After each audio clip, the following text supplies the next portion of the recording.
नमस्कार। आपका अखबार के इस अंक में आपका स्वागत है। मैं हूं प्रदीप सिंह। 11.5 साल कोई छोटा समय नहीं होता। 11.5 साल बाद दिल्ली में बॉम्ब ब्लास्ट हुआ। 11.5 साल बाद जम्मू कश्मीर के बाहर भारत में कहीं भी बॉम्ब ब्लास्ट हुआ। ये है प्रधानमंत्री नरेंद्र मोदी सरकार की उपलब्धि 11.5 सालों की। लेकिन सवाल ये है कि ये जो घटना हुई है कल लाल किले के सामने, जो मेट्रो स्टेशन है उसके सामने, उसको जरा समझने की कोशिश करते हैं और उससे क्या सबक लेना चाहिए इसको भी जानने की कोशिश करते हैं। इस बार जो टेरर मॉड्यूल बनाया है पाकिस्तान ने, पाकिस्तान के जिहादी संगठनों ने, आतंकवादी संगठनों ने, वो है वाइट कॉलर आतंकवादियों का मॉड्यूल। या इसमें डॉक्टरों को इस्तेमाल किया गया है। इस्तेमाल नहीं किया गया, वो इस्तेमाल होने को तैयार थे। वो दरअसल जिहादी हैं। डॉक्टर तो बाद में है। डॉक्टर तो उनका आवरण है, मुखौटा है। डॉक्टरी पेशे की आड़ में जिस पर लोग आंख बंद करके भरोसा करते हैं, उसका फायदा उठाते हुए इन जल्लाद डॉक्टरों ने आतंकवाद का जाल बिछाया। 3000 किलो विस्फोटक बरामद हुए हैं इन डॉक्टरों के पास। इससे आप अंदाजा लगा सकते हैं कि ये करना क्या चाहते थे। और हमको आपको देश की सुरक्षा एजेंसियों को और ख़ास तौर से खुफिया एजेंसियों को बधाई देनी चाहिए। इतना बड़ा हादसा होने से उन्होंने रोक लिया। जो हादसा होता है उसके बारे में तो हमें पता चलता है, जो रोक लिया जाता है उसके बारे में कम ही पता चलता है। और पिछले कुछ दिनों से लगातार जिस तरह की गिरफ्तारियां हो रही थी, उससे साफ था कि एक्शनेबल इंटेलिजेंस इनपुट मिल रहा था हमारी सुरक्षा एजेंसियों को। सबसे ज़रूरी होता है आतंकवाद के मामले में कि आपको एक्शनेबल इनपुट मिले। सिर्फ ये नहीं, पहले जो मिलता था कि यहाँ विस्फोट हो सकता है, दक्षिण में हो सकता है, पूरब में हो सकता है, कब हो सकता है, कहाँ होगा, कुछ नहीं। तो जिस तरह से फरीदाबाद से आप देखिए, जम्मू कश्मीर पुलिस, फरीदाबाद पुलिस, उसके अलावा दिल्ली पुलिस, उत्तर प्रदेश पुलिस, इन सब का एक ज्वाइंट ऑपरेशन इस समय चल रहा है। उत्तर प्रदेश की ATS भी इसमें शामिल हो गई है। ये जो डॉक्टर गिरफ्तार हुआ है, उसकी एक प्रेमिका जो है वो गिरफ्तार हुई है, जो कानपुर मेडिकल कॉलेज में काम कर चुकी है, डॉक्टर है, लखनऊ में रहती थी। तो अब इस जाल को आप समझिए कि ये बहुत बड़ा जाल है। पहली बात तो हमको एक गलतफहमी से निकल आना चाहिए, और वो गलतफहमी ये है कि लड़ाई आतंकवाद से है। आतंकवाद से कोई लड़ाई नहीं है। जब तक आतंकवाद से लड़ाई लड़ते रहेंगे तब तक इस तरह की घटनाएं होती रहेंगी। लड़ाई दरअसल वास्तव में है पॉलिटिकल इस्लाम से। इस सच्चाई से जब तक भागते रहेंगे तब तक हम आतंकवाद का शिकार होते रहेंगे। तो ये पॉलिटिकल इस्लाम से लड़ाई है, ये बात पूरे देश को स्वीकार करना पड़ेगा। तभी इसका निदान हो सकता है, तभी इसका कोई इलाज हो सकता है। तो पहली बात तो ये है। दूसरी बात ये है कि सर्जिकल स्ट्राइक की हमने, उसके बाद एयर स्ट्राइक किए, फिर ऑपरेशन सिंदूर किया। इन सब का असर तात्कालिक हुआ, थोड़ी देर के लिए हुआ। तो इससे आप समझ लीजिए कि ये कोई स्थायी हल नहीं है। ऑपरेशन सिंदूर जैसा ऑपरेशन आतंकवाद के खिलाफ, आतंकवादी घटना के बाद पाकिस्तान के खिलाफ इससे पहले कभी नहीं हुआ था। मैं युद्ध की बात नहीं कर रहा हूं। बिना दोनों देशों के बीच में युद्ध की घोषणा हुए, युद्ध शुरू हुए, आतंकवादी घटना के जवाब में पाकिस्तान पर इस तरह का प्रहार इससे पहले कभी नहीं हुआ था। अब कुछ लोगों को मौका मिल गया है। वो कह रहे हैं कि बीजेपी तो बड़ा दावा कर रही थी हमारे राज्य में आतंकवादी घटनाएं नहीं होती, बम विस्फोट नहीं होता। उनको अंदाज़ा भी नहीं है कि ये जो गिरफ्तारियां हुई हैं, ये जो खुफिया एजेंसियों ने सूचनाएं दी हैं, उसके आधार पर जिन लोगों को पकड़ा गया है, जितने हथियार विस्फोटक बरामद हुए हैं, अगर वो न हो पाता तो आप 26/11 को भूल जाते हैं। मुंबई का जो हमला हुआ था, आतंकवादी हमला, उसको भूल जाते। उससे कई गुना बड़े पैमाने पर हमला करने की, आतंकवादी घटना को अंजाम देने की साजिश थी। उस साजिश का पर्दाफाश हो गया है। तो उस साजिश का पर्दाफाश हो गया है, ये सोचकर या ये देखकर हमको इत्मीनान से नहीं बैठ जाना चाहिए। केवल इतनी संतोष की बात है कि हमारी खुफिया एजेंसियां पहले की तुलना में बहुत ज़्यादा चाक चौबंद और बहुत ज़्यादा चुस्त हो गई हैं। घटना से पहले घटना को रोक लेना, यही काम होता है खुफिया एजेंसी का। और उसको बखूबी आप पिछले 11.5 साल का अगर इतिहास उठाकर देखें तो अब बार बार खुफिया एजेंसियां सफल हो रही हैं। आतंकवाद के बारे में कहा जाता है कि सुरक्षा एजेंसियों को बार बार भाग्यशाली होना पड़ता है और आतंकवादियों को सिर्फ एक बार। उल्टा हो रहा है, सुरक्षा एजेंसियां बार बार सफल हो रही हैं।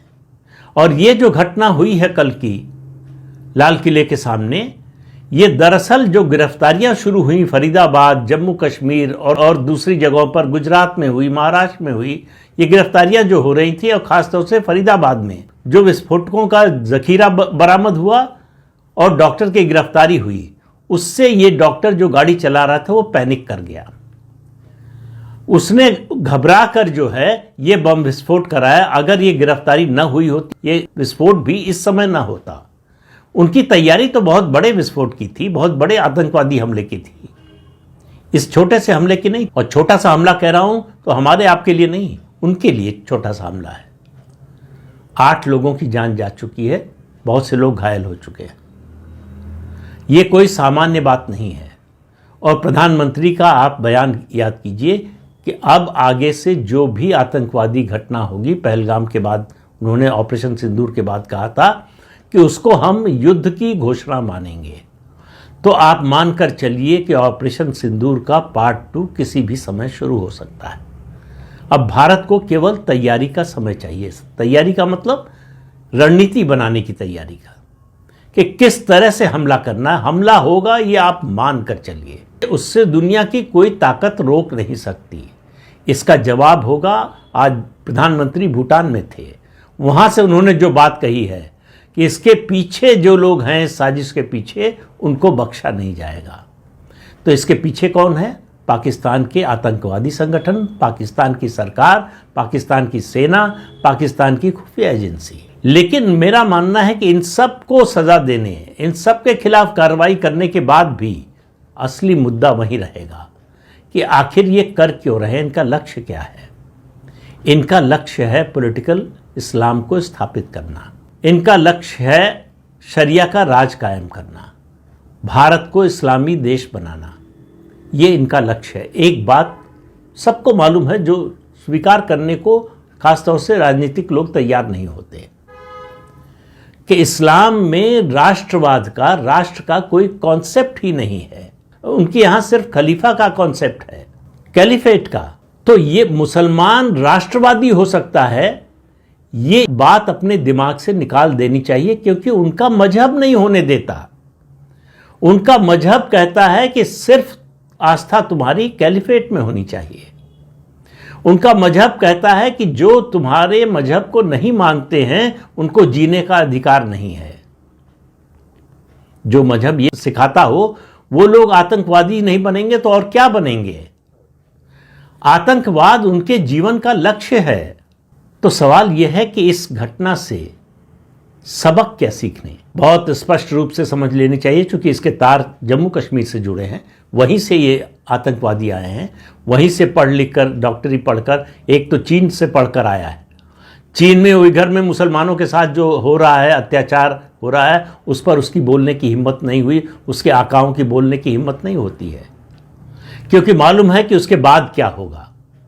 जब तक उसी तरह का ट्रीटमेंट इन लोगों को जैसा चीन उइघर में कर रहा है यहां नहीं मिलेगा, तब तक इन पर कोई असर नहीं होने वाला है। तो पहली बात तो पहला सबक यह है कि घाटी के मुसलमान, कश्मीर घाटी के मुसलमान न पहले कभी भारत के साथ थे, न आज हैं और न कभी भविष्य में होंगे। जो अगर इस गलतफहमी में है कि वो भारत के साथ हो सकते हैं, उसकी हालत उस शुतुरमुर्ग की तरह है जो तूफान आने के समय रेत में गर्दन गाड़ लेता है और उसको लगता है कि तूफान गुजर जाएगा, उसका कुछ नहीं होगा। दूसरा सबक यह है कि अगर इसको ठीक करना है, देश के अंदर की बात कर रहा हूं, पाकिस्तान की और बाहर की बात बाद में करेंगे, देश के अंदर ठीक करना है तो घाटी में शॉर्ट टर्म, मिड टर्म और लॉन्ग टर्म डेमोग्राफिक चेंज का प्रोजेक्ट चलाना पड़ेगा। उसकी रणनीति बनानी पड़ेगी और उसको तत्काल प्रभाव से लागू करना पड़ेगा। बिना उसके ये परिवर्तन नहीं आ सकता। ये जो पत्थरबाज थे आखिर अचानक कहाँ चले गए? क्या उनका हृदय परिवर्तन हो गया? क्या वो राष्ट्रभक्त हो गए? क्या उनको भारत से प्रेम हो गया? ऐसा कुछ नहीं हुआ। वो समय का इंतजार कर रहे हैं। और ये जो पहलगाम के बाद एक नई शब्दावली गढ़ी गई है, ओवरग्राउंड वर्कर्स, ये कोई ओवरग्राउंड वर्कर्स नहीं है। ये मैं पहले भी कह चुका हूँ। ये शुद्ध रूप से आतंकवादी हैं, सिर्फ आतंकवादी। और इनके साथ वही व्यवहार होना चाहिए जो आतंकवादियों के साथ होता है। तीसरा सबक जो मैंने शुरू में कहा कि हमको ये स्वीकार करना पड़ेगा कि ये लड़ाई आतंकवाद के खिलाफ नहीं, राजनीतिक इस्लाम, पॉलिटिकल इस्लाम के खिलाफ है। जब तक ये स्वीकार नहीं करेंगे तब तक हमारी रणनीति नहीं बदलेगी, और जब तक रणनीति नहीं बदलेगी तब तक हमको बड़ी सफलता नहीं मिलेगी। ऐसी छुटपुट सफलताएं मिलती रहेंगी। सर्जिकल स्ट्राइक कर लेंगे, एयर स्ट्राइक कर लेंगे, ऑपरेशन सिंदूर कर लेंगे। आप देखिए ऑपरेशन सिंदूर मई में हुआ था और आज हम जो है नवंबर में है, कितना समय लगा? 6 महीने सिर्फ। वो फिर से तैयारी में है और उनकी तैयारी लगातार चलती रहती है। उनको कोई फर्क नहीं पड़ता उनके कितने लोग मारे गए। आप 10 आतंकवादी मार दीजिए, 100 मार दीजिए, 1000, 10,000, 50,000, उनको फर्क नहीं पड़ता। वो तो मरने के बाद ही अपना जीवन समझते हैं। तो उनको मारने से इस समस्या का हल नहीं होने वाला है। तात्कालिक रूप से जरूर फायदा होगा कुछ, लेकिन इसका स्थायी हल नहीं है ये। इसके अलावा इस घटना से और इससे पहले की घटना से ही सबक लेना चाहिए था कि इस देश में तत्काल प्रभाव से मदरसे बंद कर दिए जाएं। ये मदरसे आतंकवाद की नर्सरी है। यहां आतंकवादी पैदा किए जाते हैं। तो इस्लामी शिक्षा के जितने इदारे हैं उन सबको बंद कर दिया जाना चाहिए। देखिए, हमको अब स्थायी हल के बारे में सोचना चाहिए। रिएक्टिव होना बंद कर देना चाहिए। हर बार हम इंतजार करें कि हमारे ऊपर हमला होगा, हम उसका जवाब देंगे। प्रोएक्टिव होना पड़ेगा। हमला करें वो, उससे पहले उन पर हमला होना चाहिए। उनको हर बार सोचना चाहिए, ये डर उनके मन में बैठना चाहिए कि किसी भी समय हमला हो सकता है। जिस तरह से भारत के मन में डर था 2004 से 2014 के बीच में कि कभी भी बम विस्फोट हो सकता है, कहीं भी हो सकता है।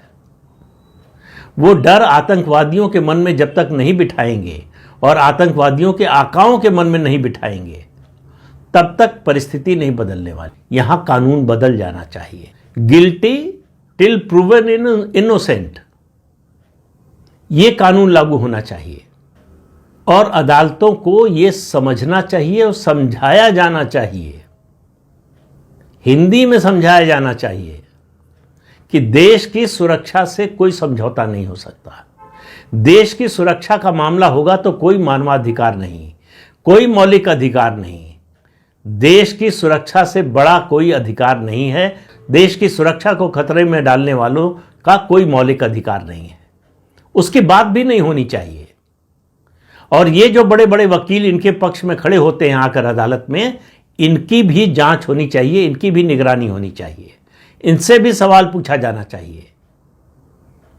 जब तक ये गर्मी महसूस नहीं होगी इनको, तब तक इनका रवैया नहीं बदलेगा। हम पाकिस्तान पर तो हमला कर सकते हैं, लेकिन घर के अंदर ये जो सांप पल रहे हैं, इनको जब तक इनका इलाज नहीं करेंगे तब तक परिस्थिति में कोई मौलिक अंतर नहीं आने वाला है। और कश्मीर घाटी के सारे मुसलमानों को भारत विरोधी मानकर चलना चाहिए। कोई भारत समर्थक निकल आए वो अलग बात है, लेकिन भारत विरोधी मानकर चलेंगे तभी। अब ये जो कार्रवाई हुई है, पुलिस ने जो ये एक्शन लिया है, जम्मू कश्मीर की पुलिस, हरियाणा की पुलिस, दिल्ली की पुलिस, उत्तर प्रदेश की पुलिस, महाराष्ट्र, गुजरात की पुलिस, ये पिछले 10 दिनों से आप जो कुछ देख रहे हैं, और ख़ासतौर से अभी फरीदाबाद में जो हुआ है, ये जम्मू कश्मीर पुलिस जिस तरह से आई है, और ये इसकी शुरुआत कैसे हुई? घाटी में जैश ए मोहम्मद के पक्ष में पोस्टर लगे, पोस्टर लगाने वालों की जांच शुरू हुई, सीसीटीवी फुटेज से उनके चेहरे पहचाने गए, उनको पकड़ा गया, उनसे पूछताछ हुई, उससे ये कड़ी जुड़ती गई।